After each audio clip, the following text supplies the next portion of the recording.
Time magazine యొక్క 2025 CEO of the ఇయర్గా ఎవరు ఎంపికయ్యారు? Neal Mohan. Time magazine YouTube CEO భారతీయ సంతతికి చెందిన నీల్ మోహన్ను 2025 సీఈఓ ఆఫ్ ది ఇయర్గా ఎంపికయ్యారు.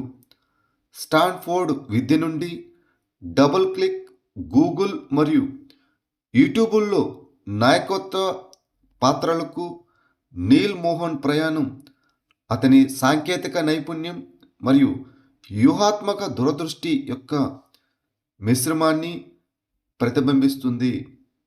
టైమ్ మ్యాగజైన్ యొక్క 2025 అథ్లెట్ ఆఫ్ ది ఇయర్గా ఎవరు ఎంపికయ్యారు? అజా విల్సన్.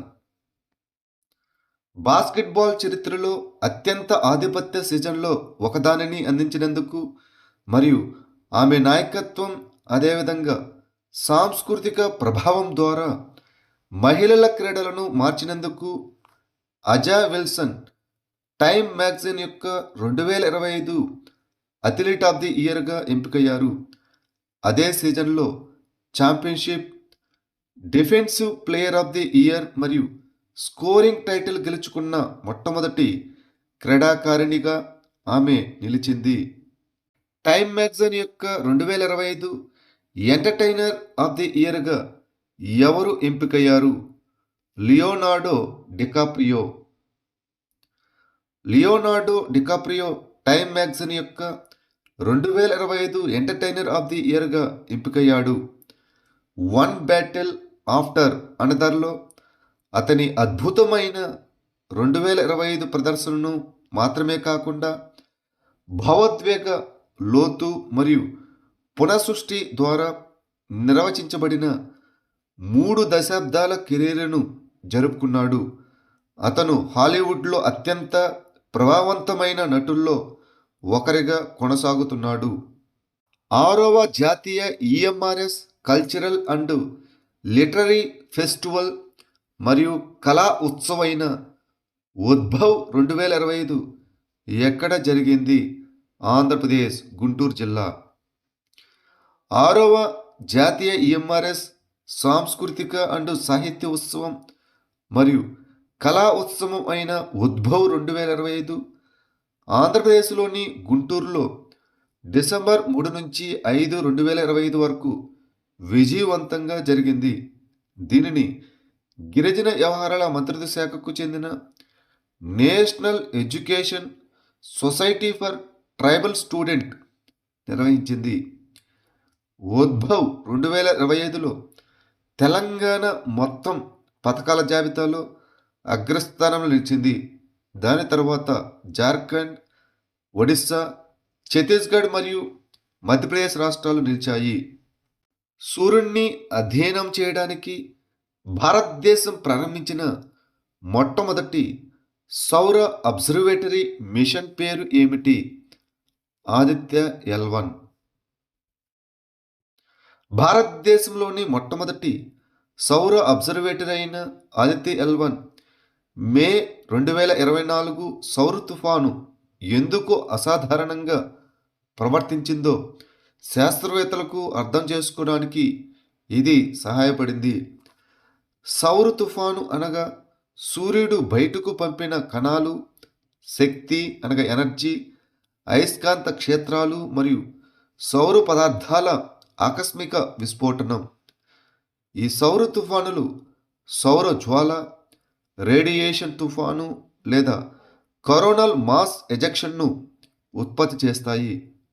గల్వాన్ లోయ ఘర్షణల్లో పోరాడిన సైనికులను గౌరవించడానికి భారతదేశం ప్రపంచంలోనే ఎత్తైన యుద్ధ స్మారక చిహ్నాన్ని ఎక్కడ ప్రారంభించింది?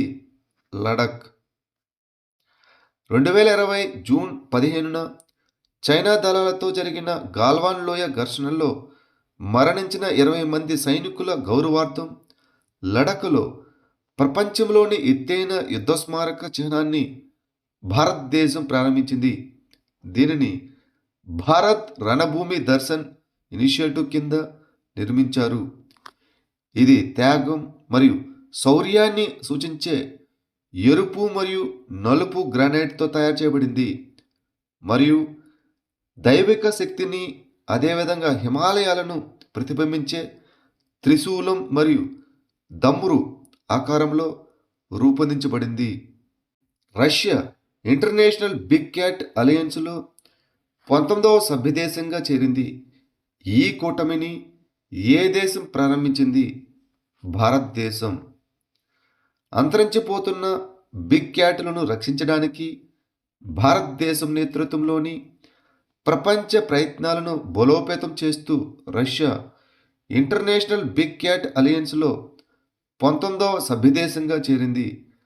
International big cat alliance April 2023లో ప్రాజెక్ట్ టైగర్ 50వ వార్షికోత్సవం సందర్భంగా ప్రారంభించబడింది. ఇంటర్నేషనల్ బిగ్ క్యాట్ అలయన్స్ను భారతదేశం ప్రారంభించింది. ఈ చొరవను భారత ప్రధానమంత్రి నరేంద్ర మోదీ ఏప్రిల్ 9, 2023న కర్ణాటకలోని మైసూరులో అధికారికంగా ప్రకటించారు. ప్రపంచంలోనే అతిపెన్న వయస్కురాలైన స్వయం నిర్మిత మహిళా బిలియనర్ అయిన లువానా లోప్స్లారా ఏ దేశానికి చెందినవారు? బ్రెజిల్.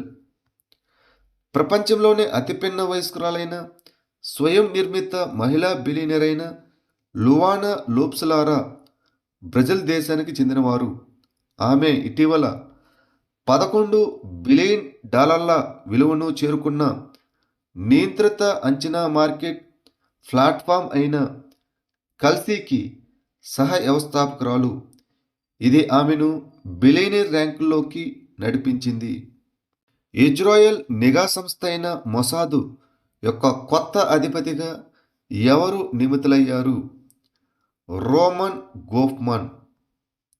ఇజ్రాయెల్ విదేశీ నిఘా సంస్థ అయిన మొసాదు తదుపరి అధిపతిగా మేజర్ జనరల్ రోమన్ గోఫ్మాను నియమితులయ్యారు.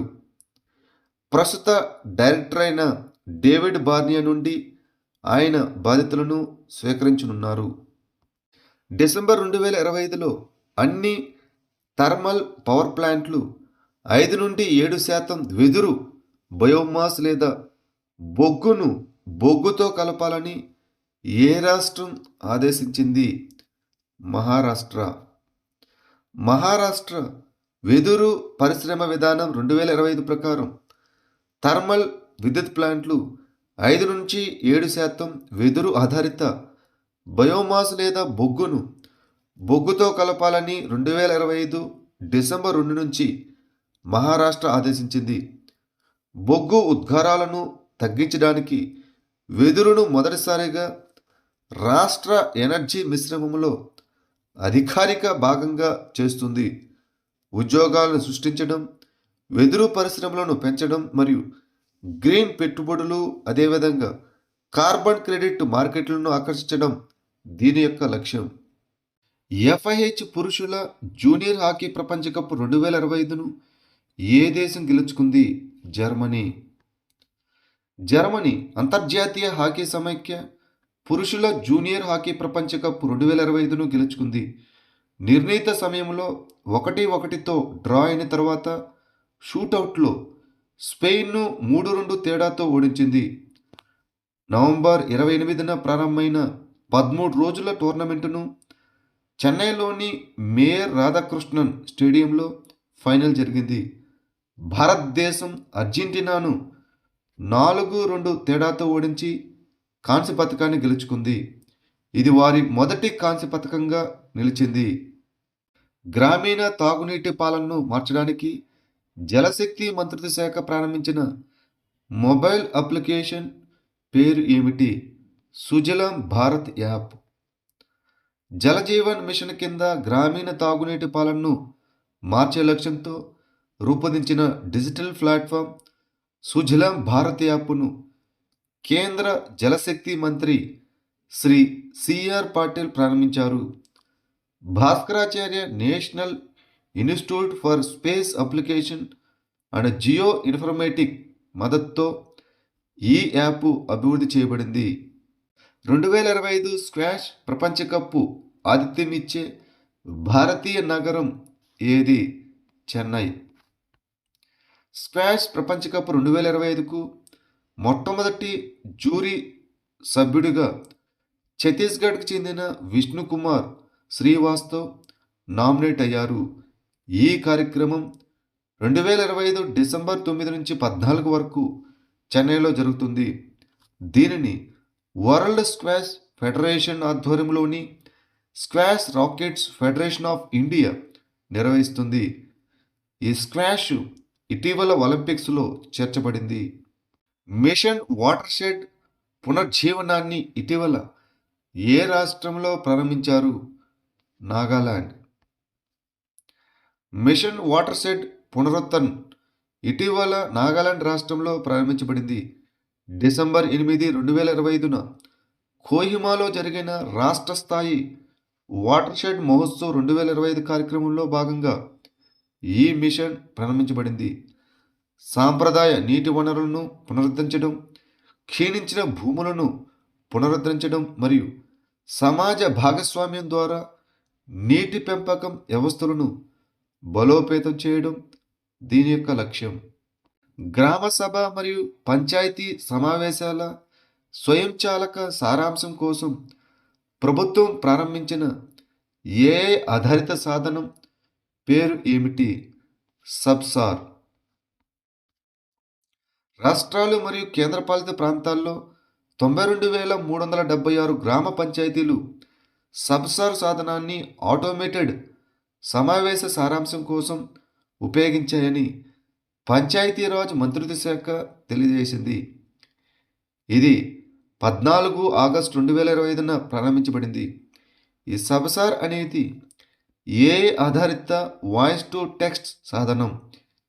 ఇది సమావేశాలను స్వయంచాలకంగా సంగ్రహిస్తుంది, స్థానిక పాలనలో సామర్థ్యాన్ని మరియు రికార్డ్ కీపింగ్ను మెరుగుపరుస్తుంది.